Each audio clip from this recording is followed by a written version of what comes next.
Cumprimento os irmãos com a paz do Senhor, amém? Convido os irmãos a abrir as vossas Bíblias em Hebreus. Aleluia, Jesus.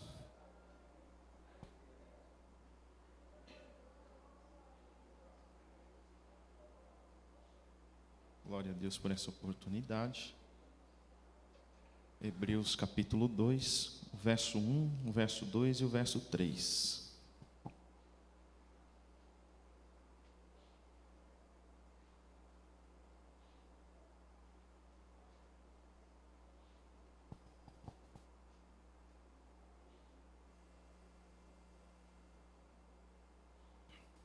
Glória a Deus.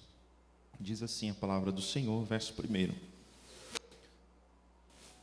Portanto, convém-nos atentar com mais diligência para as coisas que já temos ouvido, para que em tempo algum nos desviemos dela. Porque se a palavra falada pelos anjos permaneceu firme, e toda transgressão e desobediência recebeu a justa retribuição, como escaparemos nós, se não atentarmos para uma tão grande salvação, a qual, começando a ser anunciada pelo Senhor, foi-nos depois confirmada pelos que a ouviram. Amém? Podeis assentar, em nome de Jesus. Já ouvimos louvores, já ouvimos algumas oportunidades, já ouvimos Deus falar neste lugar, e Ele vai continuar falando através desta palavra, amém? O texto de Hebreus, ele é um texto pouco pregado, podemos assim dizer, tenho escutado poucas pregações nesse texto em específico, e ao observar esse texto nós vamos encontrar uma chamada, uma chamada, podemos dizer, uma chamada pastoral, uma advertência para não negligenciar uma tão grande salvação em Cristo Jesus, né? O escritor está tentando nos mostrar, nos ensinar, e está fazendo um relato para uma igreja pós-crucificação de Cristo, para uma igreja pós-cruz, mas ao aplicar esse ensinamento, ele vai usar relatos antes da cruz de Cristo. Ele está falando com a igreja após a crucificação e está usando exemplos de relatos antes da cruz de Cristo. Ele está tentando estimular a igreja atual a não negligenciar, não cometer erros que foram cometidos antes da crucificação do nosso Senhor Jesus Cristo. A igreja atual, ela precisa saber, ela precisa entender que, como no tempo da lei, quando errava, tinha consequências, nesse tempo, o tempo da graça, também tem o preço da consequência do pecado, da consequência da negligência. A igreja pós-cruz, ela não está livre das consequências. Como trazia juízo no tempo da lei, no tempo da graça, também existe uma consequência. Aleluia. Em outras palavras, o escritor ele está tentando nos ensinar, está tentando lembrar a igreja que a igreja vive no tempo da maravilhosa graça. E que graça maravilhosa é essa? Coisa boa é essa tal graça derramada por Cristo Jesus. Mas essa graça, ela não elimina a responsabilidade. Essa graça, ela não vai eliminar a responsabilidade de uma vida de propósito, de uma vida de santidade com Cristo Jesus. Em outras palavras, não é porque você vive no tempo da graça que você vai pecar, que você vai negligenciar, que você vai viver uma vida sem sentido, fazendo as coisas do mundo. Não. A graça, ela foi derramada, mas vem carregando com ela a responsabilidade de ser um servo, de ser um adorador, de ser fiel ao Deus Todo-Poderoso. Aleluia.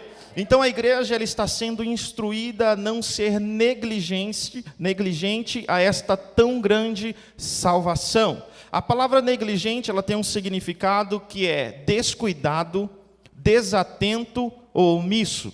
No modo geral, é não dar atenção, a atenção devida a algo tão importante.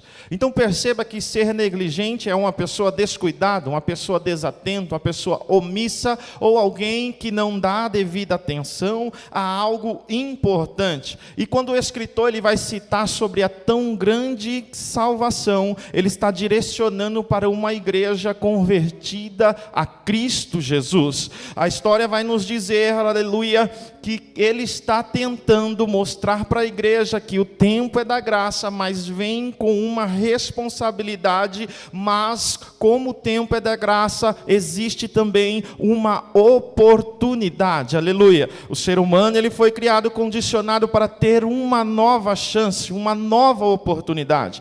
Quando entendermos a fundo essa mensagem, nós vamos valorizar aquilo que foi concedido por Cristo Jesus lá na cruz do Calvário. Desde antes da criação do mundo, nós temos exemplos na Bíblia de seres que negligenciaram. Em Gênesis capítulo 1, verso 1 vai dizer: no princípio criou Deus os céus e a terra. Em Ezequiel 28 vai relatar de um lugar chamado Éden de Deus. Se você que é um estudioso, você que entende, que você buscou conhecimento, você vai saber que Ezequiel e Isaías foram os profetas que tiveram muita intimidade com Deus. Foram os profetas que viram algo do céu, coisas celestiais da eternidade. E olhando para Ezequiel capítulo 28, nós vamos encontrar o Éden de Deus e vamos encontrar anjos. Anjos esses que habitavam em santuários. É como que se fosse uma subcongregação. O Pai, ele está na sede, os anjos estão na subcongregação. Os anjos habitam ali, ocupam esse espaço, ocupam essa terra, e Deus, aleluia, recebe a adoração deles. Deus recebe, aleluia, a adoração desses anjos, através das pedras afogueadas, através da adoração desses anjos, ela chega até o céu através de um anjo chamado Lúcifer.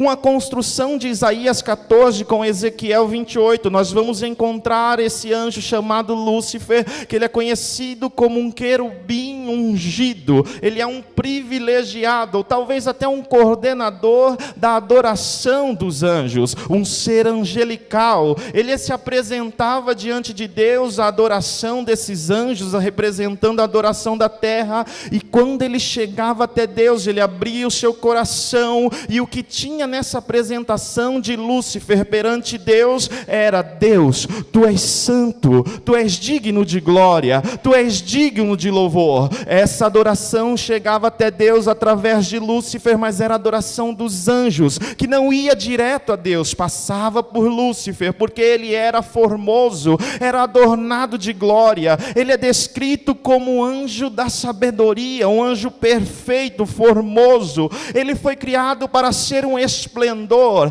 Nas vestes de Lúcifer tinham pedras preciosíssimas. Entre as pedras que tinha safira, rubi, esmeralda, diamantes. Era um total de 9 pedras. Então ele, com toda a sua formosura, cobertura de glória e luz, ele representava os anjos diante de Deus. Mas a Bíblia vai dizer que ele começou a negligenciar o seu chamado.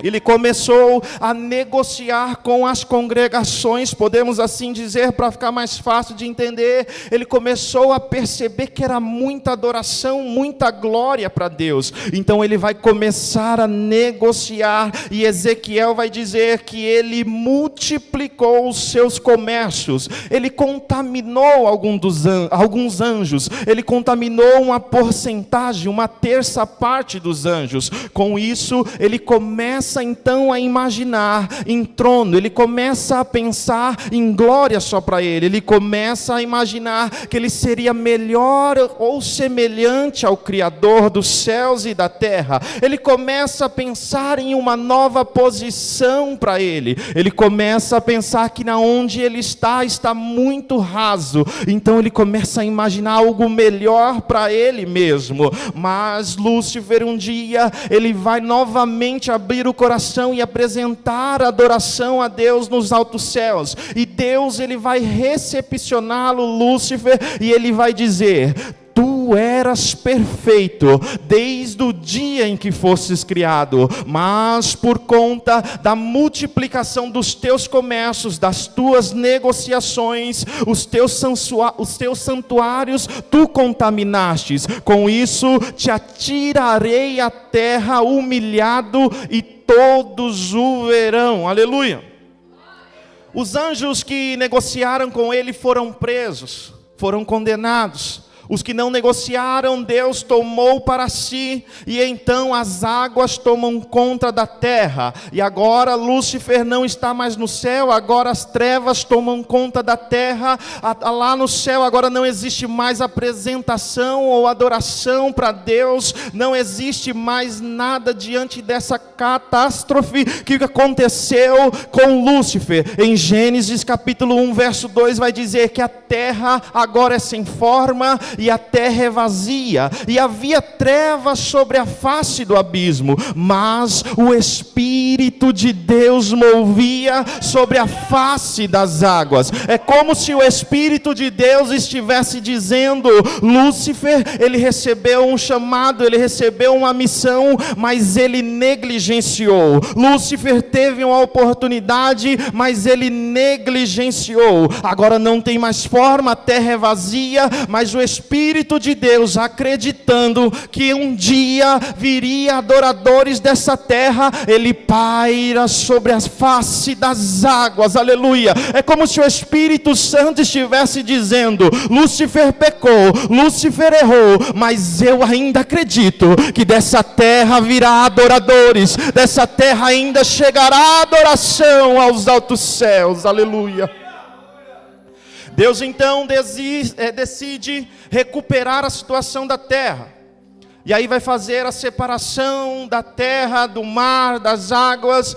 Elas recuam, aleluia. E no capítulo 1 de Gênesis você vai ver aí na sua Bíblia escrito que do primeiro até o último versículo vai ser Deus trabalhando. E viu Deus, e criou Deus, e chamou Deus, e fez Deus, e viu Deus que era bom, e assim por diante. No capítulo 2 de Gênesis, Deus vai formar um adorador. Deus vai formar o homem conforme a sua imagem e a sua semelhança, e o Espírito Santo que se movia sobre a face das águas, agora está participando dessa criação. O Espírito que pairava sobre a face das águas, agora está acreditando que ainda haveria adoradores na terra. Jó 33 verso 4 vai dizer: o Espírito de Deus me formou, e o Todo-Poderoso me deu o fôlego de vida. Em outras palavras, Jó está dizendo: foi o Espírito Santo que me formou, e ele calculou tudo bem certinho. Sabe por quê? Porque ele calculou um espaço exato dentro de mim, para que ele pudesse habitar comigo todos os dias da minha vida. Aleluia. A terra agora tem um novo adorador, e esse adorador se chama Adão. E a Bíblia vai dizer em Hebreus capítulo 2 verso 7 que tu fizestes um pouco menor que os anjos, de glória e honra coroaste, e o constituíste sobre as obras da tua mão. Deus, ele vai criar o homem um pouco menor que os anjos. Ele vai criar um homem mortal. Ele vai criar um homem com uma condição de tiver uma oportunidade. Por quê? Porque os anjos pecaram e não tiveram outra oportunidade, foram condenados. Então Deus, ele cria o homem menor para que ele possa dar uma nova chance, uma nova oportunidade para esse homem. Então o homem, ele é criado, ele é colocado no jardim do Éden, como se trata de um homem que é mortal. Agora esse homem, ele não sobe para apresentar adoração a Deus, esse homem não sobe para ir falar com Deus, não. Mas a Bíblia vai dizer que todas as tardes tinha culto na terra. A Bíblia vai dizer que todas as tardes tinha adoração na terra, porque o homem, ele não podia subir, mas Deus, o Criador do homem, descia, ia de encontro ao homem, ele adorava a Deus, e no outro dia a terra produzia os seus frutos. Então olha que coisa linda, o homem é menor que os anjos, não pode subir, mas enquanto nós não podemos subir, Deus ele desce na terra para receber a adoração do homem, aleluia. No capítulo 3 de Gênesis, a Bíblia vai dizer que o homem foi criado e formado por Deus, mas ele negligencia o seu chamado. E agora esse homem ele é expulso do jardim, o jardim é fechado e mais uma vez não tem mais adorador. Mais uma vez o Deus, aleluia, ele perde um adorador, mais uma vez há silêncio, aleluia. Então o ser humano, ele começa a negligenciar de geração em geração, e em dado momento, Deus vai se arrepender de ter criado o homem. Deus, ele vai se arrepender porque o ser humano passou a negligenciar cada vez mais. Capítulo a capítulo você vai encontrar famílias negligentes, até que um dia, Deus, ele decide acabar com a terra mais uma vez, e quando ele olha para a terra, ele vai encontrar um homem chamado Noé, e agora esse homem e a sua família entram para dentro da arca, o dilúvio vem, e agora é um recomeço, não só com um só adoradores, mas uma família adorando e glorificando e honrando o nome do Senhor. As águas tomam conta da terra no capítulo 7 de Gênesis, e agora não tem trevas. Por quê? Porque são 8 adoradores, 8 pessoas num só propósito, 8 pessoas entregando o seu melhor para o Senhor. As águas vão baixar, e agora é a geração do recomeço com 8 almas, uma família, a família de Noé, e Deus ele vai fazer uma nova aliança com eles no capítulo 11 de Gênesis. Mas a geração do recomeço, ela começa a ficar soberba, ela começa a negligenciar, ela não leva a sério a segunda aliança que Deus fez com eles. Então vai vir à tona a Torre de Babel. A geração de Noé, ela é confundida pelo Espírito Santo, eles são espalhados, e agora não existe mais adoradores. Os adoradores do começo se corromperam, se perderam, negligenciaram, e agora estão espalhados e confundidos. Mas Deus, ele criou o homem com uma condição de ter mais uma oportunidade. Então no capítulo 12, Deus ele vai criar um projeto de adoração, e esse projeto chama-se Abraão, e ele vai dizer: Abraão, através de você, Abraão, todas as famílias da terra serão benditas, todas as famílias da terra serão benditas, através de você, Abraão, pessoas serão abençoadas, aleluia. E aí de Abraão vem Moisés, e aí vem Israel, vem o tabernáculo traz de volta o lugar de adoração, resgata a essência, tem sacrifício, tem holocausto. Deus agora ele vai entregar ao povo um intercessor, ele que vai até a presença de Deus, ele entrega a adoração do povo de Israel. E quem é esse intercessor? O nome dele é Arão, e na veste de Lúcifer, lembra quando nós falamos, tinha 9 pedras preciosas, agora nas vestes de Arão, são 12 pedras preciosas. É como que se Deus estivesse dizendo: 9 pedras preciosas deu errado, então eu vou investir mais porque a glória vai ser maior, eu vou investir mais porque vai ser maior do que já se passou, eu vou investir mais porque eu não vou me decepcionar, aleluia. Agora Arão, uma vez no ano, sem pecado, ele entra no lugar santo dos santos, e Deus recebe o cheiro do incenso,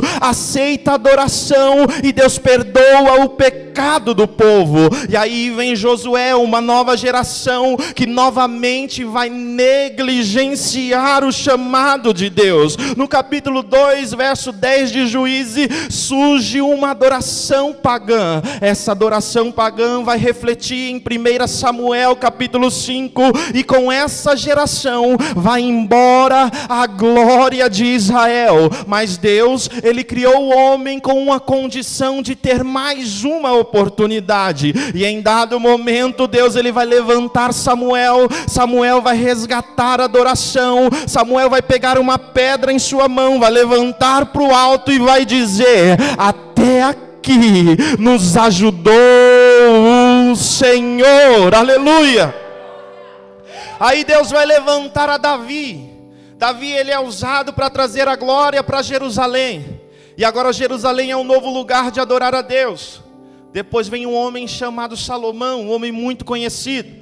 Deus vai entregar a esse homem um templo, Deus vai entregar a esse homem um reino, Deus vai permitir que ele tenha fama, respeito, ouro. As nações se inclinavam a esse homem, mas esse homem, em dado momento da sua vida, ele vai negligenciar.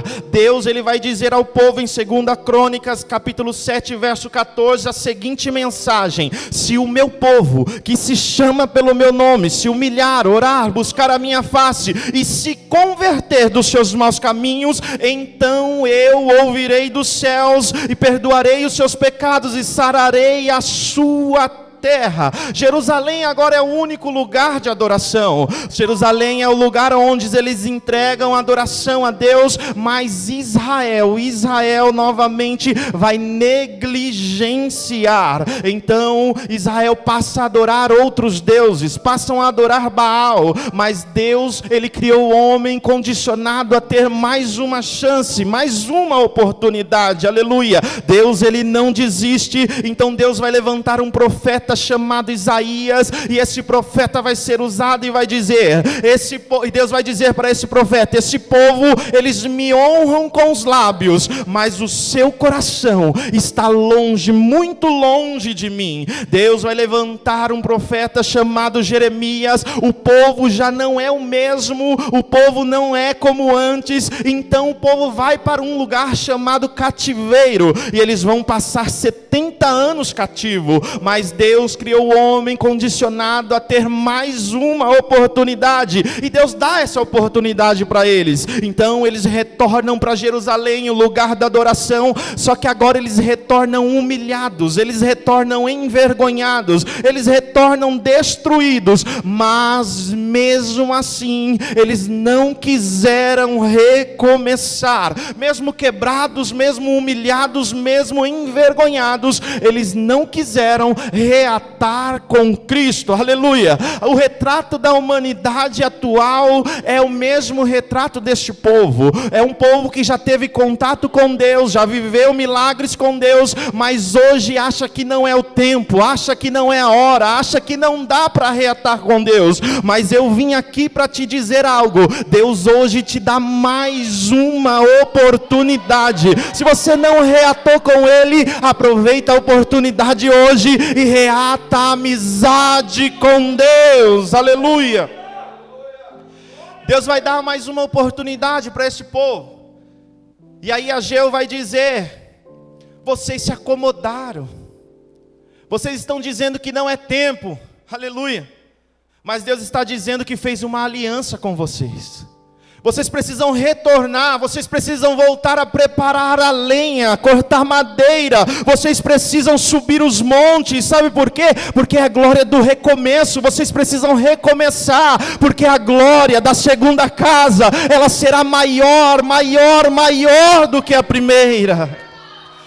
Mas Israel, ele não deu ouvidos, aleluia.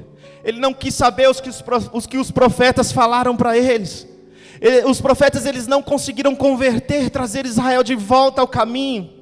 Eles não conseguiram mudar esse pensamento. Passou Ezequiel, Jeremias, Isaías, Malaquias, Zacarias, e não resolveram. Então, 400 anos, Deus se cala e não fala com o povo. 400 anos, Deus, ele se cala para não desistir deles. 400 anos de silêncio. Parecia que Deus havia desistido desse povo.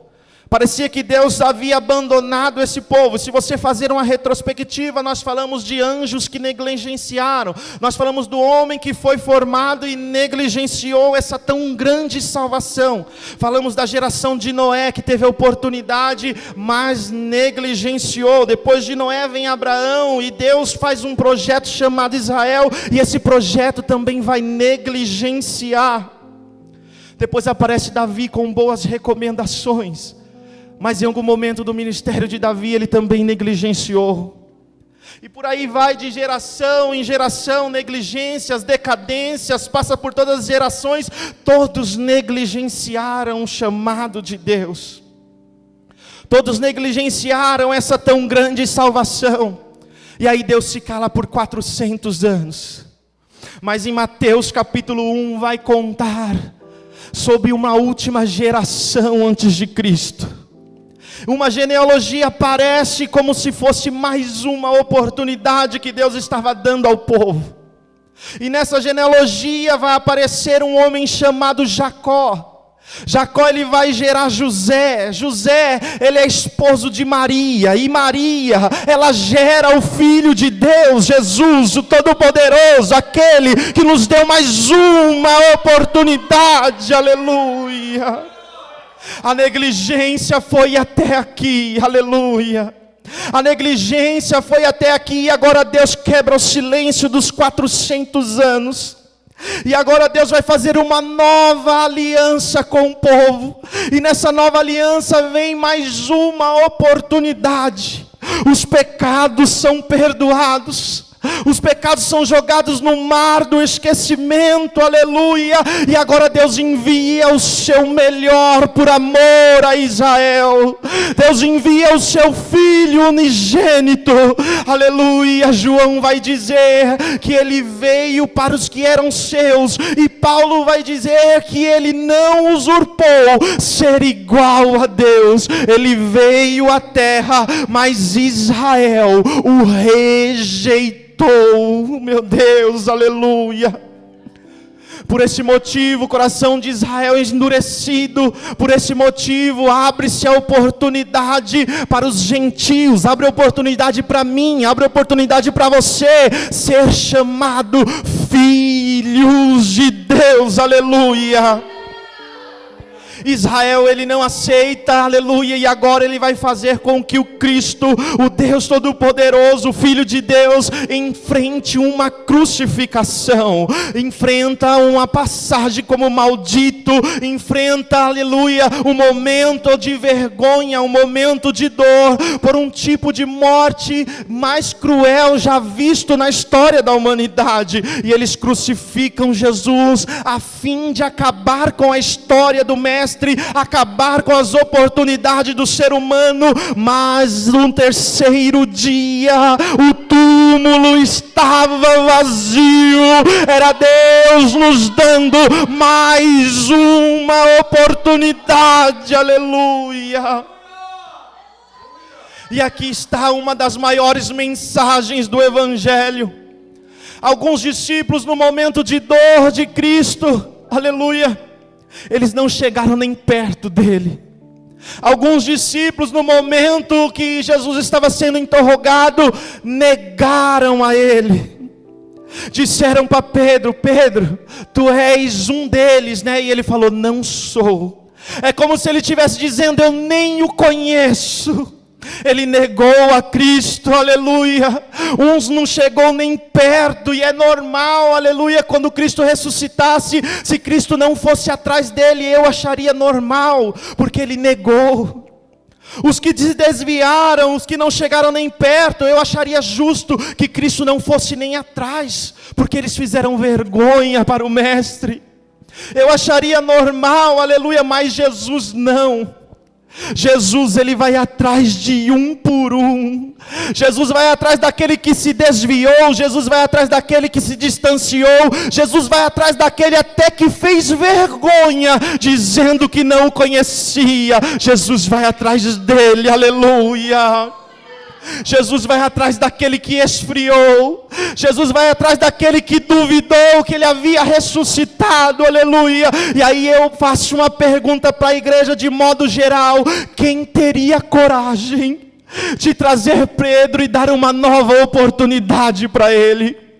Quem teria coragem de trazer Tomé e dar mais uma chance para ele?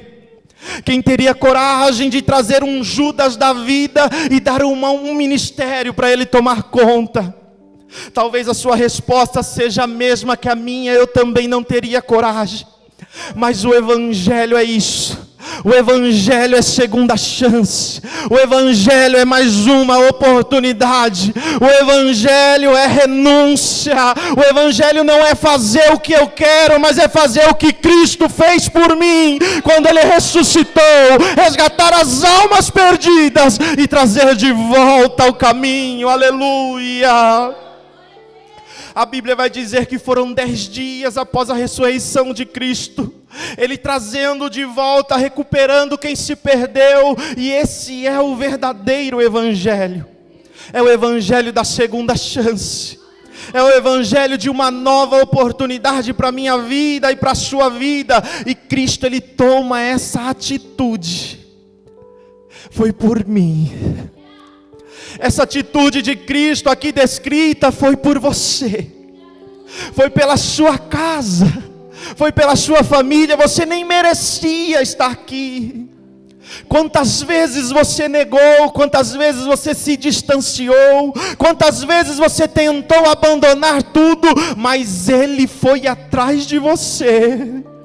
Ele te trouxe aqui a este lugar e Ele te deu mais uma chance, aleluia. Ele te deu mais uma oportunidade. E por que nós não queremos dar mais uma chance para o nosso irmão da esquerda, o nosso irmão da direita? Por quê? Porque não queremos nos apresentar com o amor que Cristo teve por nós lá na cruz do Calvário.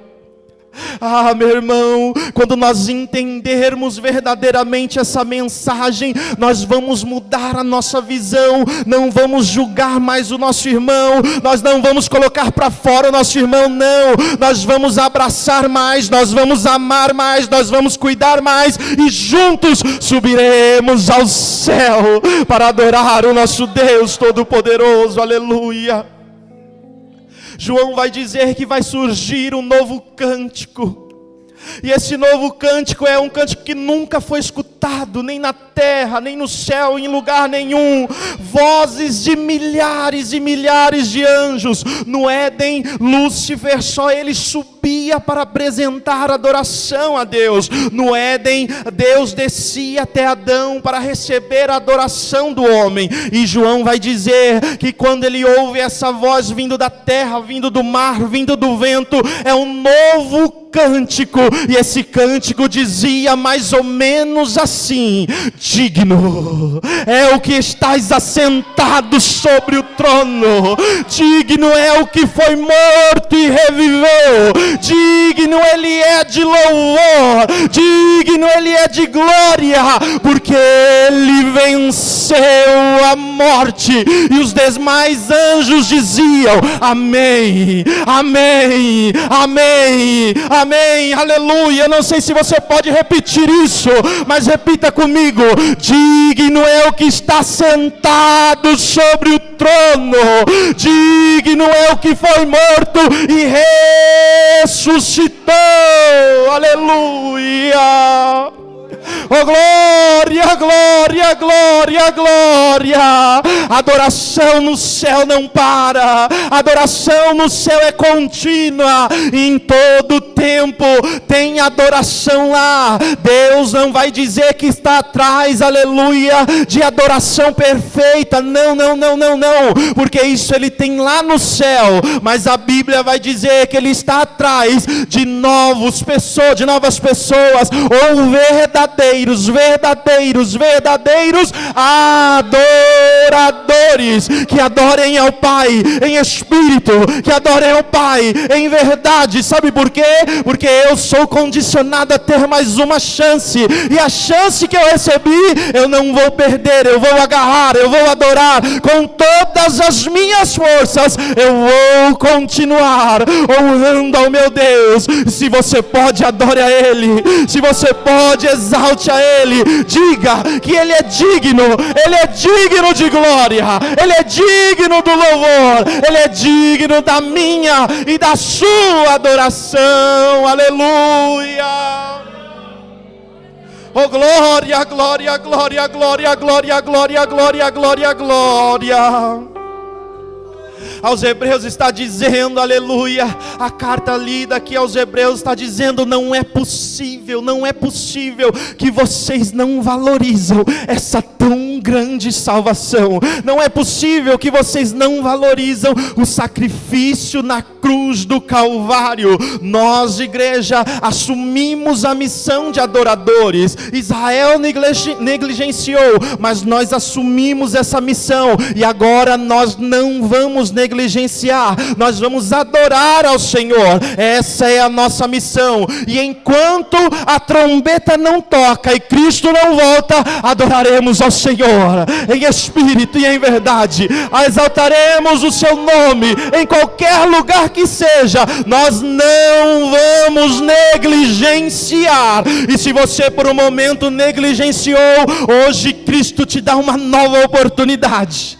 Ele está aqui, Ele te dá mais uma chance, Ele te dá mais uma oportunidade. Agarre essa oportunidade com todas as forças, porque Ele é o Deus que dá mais uma chance para mim e mais uma chance para você. Aleluia.